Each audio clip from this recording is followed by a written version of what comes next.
బాబుకి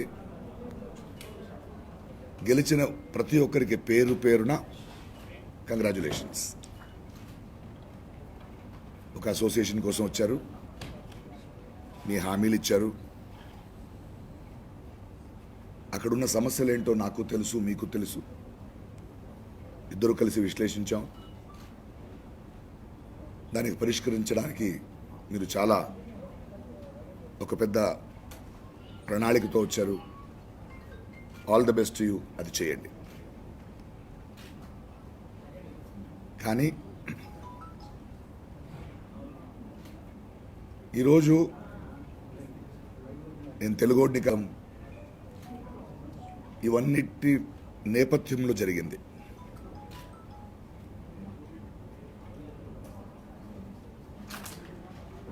బైలాస్ మార్చాలి, తెలుగోడు కానివాడు ఓటేయొచ్చు బట్ నిలబడకూడదు అనే నినాదం స్టార్ట్ చేశారు. మీరు వచ్చిన తర్వాత ఆ బైలాస్ని మార్చుతానని కూడా చెప్పారు. ఏం చేయను? నా తల్లిదండ్రులు తెలుగోళ్ళు కాదు. అది నా తప్పు కాదు, వాళ్ళ తప్పు కూడా కాదు.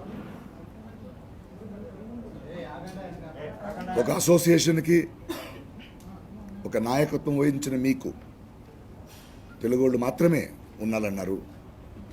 దాన్ని మెంబర్స్ అనుమోదించారు, వాళ్ళు ఎన్నుకున్నారు. ఒక తెలుగు బిడ్డని, ఒక తెలుగోడిని, ఒక మంచు బిడ్డని. మంచిదే, దాన్ని నేను స్వీకరించాలి. కానీ ఒక కళాకారుడిగా నాకంటూ ఒక ఆత్మగౌరవం ఉంటుంది. అందువలన మంచు గారు, మా సదస్యత్వానికి నేను రాజీనామా ఇస్తున్నా. ఇది నాకు ప్రేక్షకులకు ఉన్న బంధం. సినిమాలు చేస్తూ ఉంటా. నాకు దర్శకులకు ఉన్న బంధం, నాకు రచయితలకు ఉన్న బంధం, నాకు నిర్మాతలుగా ఉన్న బంధం కొనసాగుతుంది. బట్ వచ్చే రోజుల్లో నువ్వు అతిథిగానే ఉండాలి అంటే ఆ అసోసియేషన్కి నేను మెంబర్గా ఉండకూడదు. ఎందుకంటే అది కదా ఇవాళ నువ్వు ఉండకూడదని చెప్పినందుకు. దీన్ని నేను ఏదో నొప్పితో కాదు, దాన్ని స్వాగతిస్తా. పెద్ద పెద్ద నటులైన మోహన్ బాబు గారు కానీ, చాలా సీనియర్స్ కానీ, కోట శ్రీనివాసరావు గారిని చాలా గౌరవిస్తాను. వాళ్ళని మా చలపతిరావు తనయుడు రవికుమార్, నా తోటి కళాకారుడు, మీరందరూ ఓపెన్గా చెప్పారు అతిథిగా వస్తే అతిథిగా ఉండాలి. అతిథిగానే ఉంటా, అతిథిగానే ఉంటా. మీరు అనుకున్నది జరిగింది. జాతీయవాదం వచ్చింది. ఇవాళ బీజేపీ నేత బండి సంజయ్ లాంటి వాళ్ళు కూడా ట్వీట్ చేస్తూ జాతీయవాదాన్ని నిలబెట్టినందుకు వాళ్ళకి కంగ్రాచులేషన్స్ చెప్పారు. ఎలా ఓడిపోయాము, ఎలా గెలిచామనేది ముఖ్యం కాదు. ఎలక్షన్గా జరిగింది, వాళ్ళు గెలిచారు. So I congratulate on that. ఇది మీ ముందు చెప్పాలని ఒక ప్రెస్ మీట్ కూపించాను. 25 ఏళ్ళ అనుబంధం, 21 ఏళ్ళు అయింది నేను మా మెంబర్ అయ్యి. It's okay, life is beautiful. ప్రశ్నలు ఉంటే చెప్పండి, అడగండి, నేను మాట్లాడతాను. ఏమండి?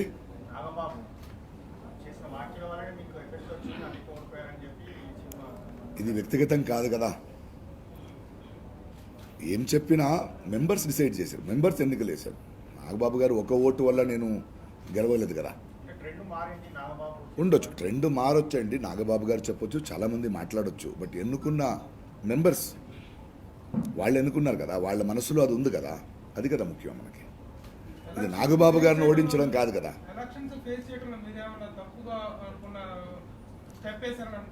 ఈ స్టెప్ అంటే ఏంటి? డాన్స్ కాదు కదా ఇది. నేను ఈ ఎలక్షన్కు ముందు ఏం చెప్పానో దానికి నిలబడతా. అది తప్పు కాదు.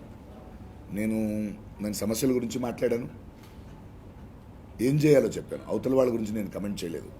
బట్ ఫైనలీ ఎన్నుకున్న వాళ్ళు అది కాదన్నారు కదా, దాన్ని మనం గౌరవించాలి. ఇది సడన్ డిసిషన్ కాదు కదా, విశ్లేషించావు కదా. విశ్లేషించి ఎందుకు ఎన్నుకోలేదు?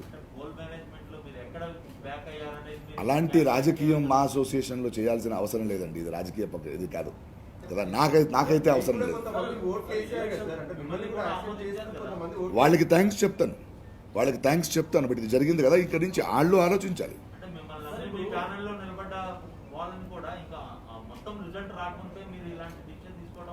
ఏమండి, నేను నా కోసం మాట్లాడతాను. నా ప్రేమల ముందు సినిమా బిడ్డలు మనం ఒకటిగానే ఉంటాం. ఇవాళ తోటి సహాయకారులు ఏదైనా కావాలంటే చేస్తాం, అది కాదని చెప్పలేదు నేను. బట్ మీరు అలా అంటారండి, నేనేం చెప్తాను అలా కాదు. ఇవాళ రాబోయే ఎన్ని గ్రూప్ ఏమిందో వాళ్ళు చెప్పారు కదా, నేను బైలాస్ మారుస్తాను, ఇలా కుదరకూడదు.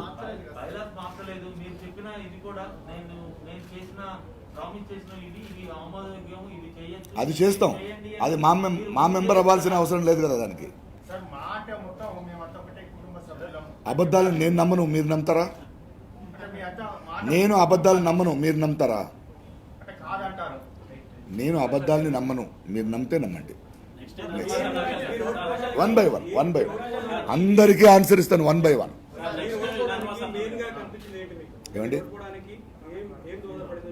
ఏమండి ప్రాంతీయవాదం తెలుగోడు కాదనేది చెప్పారు, ఎన్నుకున్నారు కదా. అలాగే సో ఎన్నుకున్న ఒక వర్డిక్ట్ని మనం గౌరవించాలి. ఆ తర్వాత అక్కడ నేను ఉండకూడదు కదా.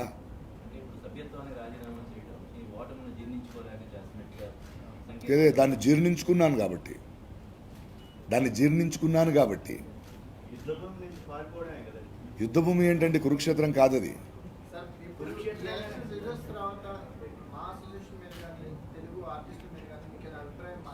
నా అభిప్రాయం మారదు, నటిస్తుంటాను. తోటి కళాకారులు ఏదైనా కావాలంటే ఇస్తూ ఉంటాను, వాళ్ళతో కలిసి పని చేస్తాను. పని చేయనని చెప్పలేదు కదా.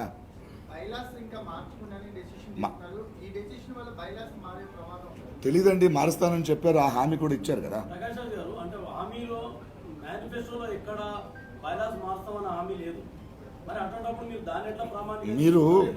మీరు చెప్పిన మాటలను అర్థం చేసుకుంటారు, దాని మధ్యలో ఉన్న మౌనాన్ని కూడా నేను అర్థం చేసుకోగలను. క్షమించండి.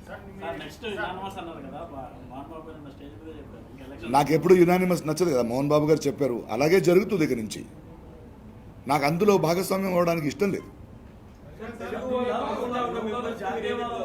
ఇది అది వాళ్ళ విజ్ఞప్తికి వదిలేస్తాను. వాళ్ళు అతిథిగా ఉంటారంటే ఉంటారు.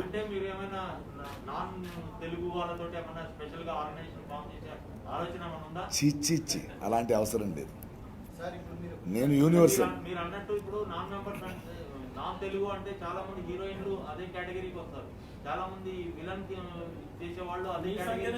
వాళ్ళు ఒక నిమిషం, వాళ్ళు పని చేయకూడదని విష్ణు గారు చెప్పలేదు కదా. కాదు ఒక నిమిషం. అరే దానికి ఆన్సర్ ఇవ్వాలా వద్దా? నేను బంగారం కూర్చో ఒక నిమిషం. ఆయనకు ఆన్సర్ ఇచ్చిన తర్వాత నీకు చెప్తా. వాళ్ళు ఎప్పుడు కూడా నాన్ తెలుగు పీపుల్ యాక్ట్ చేయకూడదని చెప్పలేదు కదా. సో అందుకు ఎందుకు వస్తుంది? అవసరం లేదండి. అవసరం లేదంటే మళ్ళీ అదే అడుగుతారేంటి మీరు? అవసరం లేదు, అంత సంకుచితుడిని కాదు నేను. చెప్పండి. నా ఆత్మగౌరవం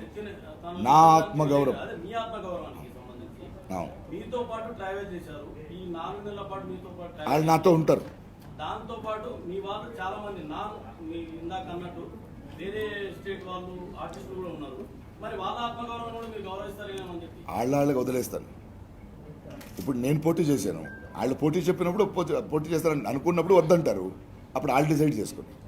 పని వాళ్ళగానే ఉండాలా అన్నది ప్రధాన క్వశ్చన్. అలా ఉండలేను అంటున్నా.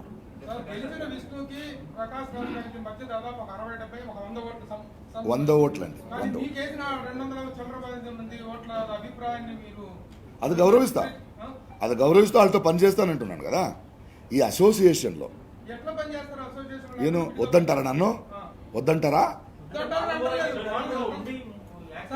వాళ్ళు వద్దంటారా? మీకు పాలిటిక్స్ లో కూడా ఇలాంటి రిజల్ట్ వచ్చింది బెంగళూరులో. అవును, రాజకీయాల నుంచి కూడా అలా అని రాజకీయం వదలలేదు కదా నేను. దీన్ని వదిలేస్తున్నారు కదా రాజకీయాలు. అసోసియేషన్ నుంచి బయట వచ్చానండి, తెలుగు సినిమాని వదిలేనా? ఏం మాట్లాడుతున్నారు మీరు? ఇలాంటి అజెండా ఉన్న అసోసియేషన్లో నేను ఉండలేనండి. ఇలాంటి అజాగ్రత్తతో గెలిచారు కదండి, ఆడికి కంగ్రాచులేషన్ చెప్పాను. మరి మీరు ఒక అసోసియేషన్ పెట్టే అవకాశం ఏమన్నా ఆలోచన కానీ అవసరం లేదండి, అవసరమా ఇప్పుడు? రాజకీయాలు వచ్చాయి, నేను మీరందరూ ఏ విధంగా చూస్తారని మీరు చూడండి. మా అసోసియేషన్లో వచ్చింది కదా. అంటే మీరు స్టార్టింగ్ నుంచి చెప్తున్నారు బీజేపీ పైన, అవును. బీజేపీ వ్యతిరేక కాబట్టి నా మీద RSS బీజేపీ వాళ్ళ అది ఇక్కడ తెచ్చారు కదా, ఒక చర్చ అయితే ఉంది. తెచ్చారు కదా, వచ్చారు కదా, ఇప్పుడు అక్కడ నేను ఉండలేను కదా. ఇప్పుడు ట్వీట్ చేసిన దానికి ఇదంతా బలం. అవును, అక్కడ నేను ఉండలేను కదా. ఇప్పుడు మీ ఓటమి వాళ్ళలో పనిచేశారంటారా? ఉండొచ్చు. ప్రకాష్ రాజ్ గారు, సంజయ్ గారు కేవలం ఓడిపోవడం గురించే కాకుండా ఒక మాట అన్నారు, చాలా విషయం. దేశాన్ని విచ్ఛిన్నం చేయాలనుకున్న ఇప్పుడే గ్యాంగ్కి మద్దతు ఇచ్చిన వారికి గుణపాఠం నేర్పారు అన్నారు. ఆ కామెంట్ అంటే దేశాన్ని విచ్ఛిన్నం చేయాలనుకున్న వారికి మీరు మద్దతు ఇచ్చారనే వ్యాఖ్యల్ని బండి సంజయ్ వ్యక్తం వాళ్ళు మాత్రం చెప్పలేదు కదా, ఇప్పుడు నించున్న గెలిచిన వాళ్ళు కూడా చెప్పారు కదా కదా తుకుడే గ్యాంగ్, టెర్రరిస్టు, యాంటీ సోషల్ చెప్పారు కదా. సో అందరూ ఒకటే. మీరు నన్ను కూడా అర్థం చేసుకోవాలి. అలాంటి వాతావరణంలో నేను ఉండలేను, నేను అబద్ధాలు చెప్పలేను, నాకు అలవాట్లేదు. ప్రకాష్ రాజ్ గారు, మాధవ్ సభ్యత్వం లేని వాళ్ళని నటులుగా ప్రోత్సహించకూడదనే ఒక ఇది కూడా కొన్నారు పాటించారు. చేయని నా ప్రేక్షకుల నుంచి నన్ను దూరం చేయని, నా నిర్మాతల నుంచి నన్ను దూరం చేయని, నా దర్శకుల నుంచి దూరం చేయని. మాధవ్ సభ్యత్వం ఉంటే పని చేయడం అనేటువంటిది టెక్నికల్ పాయింట్, దాని మీద వర్కౌట్ చేస్తా ఉంటున్నారు వాళ్ళు. చేయని మీరు ఎలాంటి నిర్ణయం చేయని మీరే అన్నారు కదా, కార్డు ఉంటే స్త్రీలకి అనుమతించాలని ఒక పాయింట్ ఇవ్వండి. మా కార్డు ఉంటే స్త్రీలకు అనుమతించాలని నా దగ్గర లేదు, ఇక నుంచి అనుమతించరా. నా దగ్గర లేదండి కార్డు ఇక్కడి నుంచి, ఈ క్షణం నుంచి. ఏం చేద్దాం, స్టూడియోకి వదలరా నన్ను? చెప్పు. మీరు చెప్పిన రూలే కదా, ఏది? మీరు చెప్పిన రూలే కదా, ఉంటే వదిలి తీరాలన్న, లేకపోతే కూడా వదలొచ్చు. వదలకపోతే ఏం చేద్దాం? సార్, నిన్న చంద్రబాబు గారు మాట్లాడుతూ కేవలం ఒక్కరి వల్లనే ఈ అంత కారణం ఎవరు మూల కారణం అయి ఉంటారు అనుకుంటారు మీరు? ఏదండి? ఈ తెలుగు అనే సెంటిమెంట్ అనుకోండి, ఈ ప్రాంతీయవాదం, జాతీయవాదం ఇవన్నీ తీసుకురావడానికి ఇండస్ట్రీలో ఎవరు మూలం అని మీరు భావిస్తారు? 3 నెలల నుంచి మైక్ పెట్టి మీ కెమెరా ముందు చెప్పారు కదండి, మళ్ళీ మూల కారణం నన్ను అడుగుతారేంటండి? మీరు చెప్పడం వల్ల అదే ఉంటుంది సార్. మీరు చెప్తే ఏ? అసలు నీకు తెలియని ప్రశ్నలు ఉంటే ఆ సమాధానం లేకపోతే ఆ ప్రశ్నకి నేను సమాధానం చెప్పొచ్చు. మీకు ఆల్రెడీ తెలిసిన సమాధానం నేను మళ్ళీ ఎందుకు చెప్పాలి? మీరు victim గా మీరు ఉన్నారు కదా సార్ అక్కడ. మీరు చెప్తే కదా నేను విక్టిమ్ అని ఎవరంటారు? అంటే మీరు I am not a victim. వ్యక్తిగా మీరు ఉన్నారు కాబట్టి మీరు చెప్పడం వల్ల వాస్తవం అంతే. అన్నీ అందరికీ తెలుసు, చెప్పండి. సార్, మీరు గెలిచిన వాళ్ళ అసోసియేషన్ కోసం 2 ఏళ్ళు పనిచేస్తున్నారు, ఇప్పుడు సభ్యత్వం రాజీనామా చేశారు. నెక్స్ట్ 2 ఏళ్ళు నేను చేయాలి కదా. నెక్స్ట్ టైం మళ్ళీ పోటీ చేసి గెలవచ్చు కదా. ఇలాంటి ఒక అసోసియేషన్లోకి రాలేదు. సార్, ఓకే, అంటే అసోసియేషన్ మీద మీరు ఎంత లక్ష్యం సంక్షేమం కోసం అరే ఒక ఆత్మగౌరవం ఉంటుందండి మనిషికి. వద్దంటుంటే ఎందుకు వెళ్తావు లోపల? బయట చేయలేవా? నెక్స్ట్ టైం కూడా మళ్ళీ మీరు అరే బయట చేయలేవా? ఈ నెక్స్ట్ 2 సంవత్సరాలు మీరంతా చూస్తారు కదా. నేను పోటీ చేసి 2 చోట్ల ఓడిపోయారు, అయినా ఈజ్ కంటిన్యూయింగ్ ద ఫైట్. మీరు అలాంటిది స్టేట్ పాలిటిక్స్ వేరు, తెలుగు అలా కాదు. అసోసియేషన్నే సినిమా ఇండస్ట్రీ కాదండి. భలే వాళ్ళే ఎలా? అది ఎలా ఏంటి? ఇక్కడ కూడా రకరకాల ఎంపీగా ఓడిపోయారు, ఇప్పుడు మా ఎలక్షన్ ప్రెసిడెంట్ గా ఓడిపోయారు. సో ఈ 2 ఎన్నికలను ఎలా చూస్తారు? నేనుగా బ్రతికాను, నేనుగా గెలిచాను, నేనుగా ఉన్నాను. Thank you. మద్దతు ఇచ్చారని ఎలా అంటారు? ఎవడెవడో మద్దతు ఇచ్చావు. ఓటు ఎవరు వేశారని మాకు తెలియదు కదా. మనము దాన్ని కంటిన్యూ టోటాలిటీలో చూడాలి. ఏమండి? అంటే పవన్ కళ్యాణ్ మీకు మద్దతు ఇచ్చారు, అంటే అదే సమయంలో బీజేపీ కూడా మద్దతు ఇచ్చినట్టు విశ్లేషించి జాతీయవాదం తెర మీదకి వచ్చింది ఒక నిమిషం, ప్రాంతీయవాద తెర మీదకి వచ్చింది. ఇంకా విశ్లేషించాల్సింది చాలా ఉంది. అది నేను విశ్లేషించుకుంటా. బట్ దీన్ని నేను ఒప్పుకోవాలి. ఒక ఎన్నుకున్నారు కదా, ఆ మ్యాండేట్ని ఒప్పుకోవాలి. సార్ మొదటి నుంచి మాలో ఓడిపోయినందుకు మీ సభ్యత్వాన్ని రద్దు చేస్తారు. అలాగే రాజకీయ ఓడిపోయినందుకు కాదు, మరి ఎందుకు చేశారు సార్? వాళ్ళు ఎన్నుకున్నారు, వాళ్ళు డిసైడ్ చేశారు. I have respecting the mandate. Okay, Mohan Babu garu first నుంచి కూడా క్యాంపెయిన్ ఒకటి చెప్తున్నాం. మోహన్ బాబు గారు అనుకోండి, మంచి విషయం అనుకోండి, నేను ఇక్కడ ఉండేవాడిని, నేను పోరాడుతా, అతను ఉంటే ఫ్లైట్ ఎక్కి వెళ్ళిపోతున్నాను. ఇప్పుడు మీరు రిజైన్ చేయడం వల్ల దాన్ని బలం చేకూర్చడం లేదే లేదే ఉండేవాళ్ళని తెలుగు బిడ్డని ఎన్నుకున్నారు కదా, నేను తెలుగు బిడ్డని కాదంటున్నారు అసోసియేషన్. వద్దు, అంటే మీరు ఇక్కడ ఉండి ఫైట్ చేస్తారు ఇంకా. ఫైట్ కాదండి, బ్రతుకుతాను.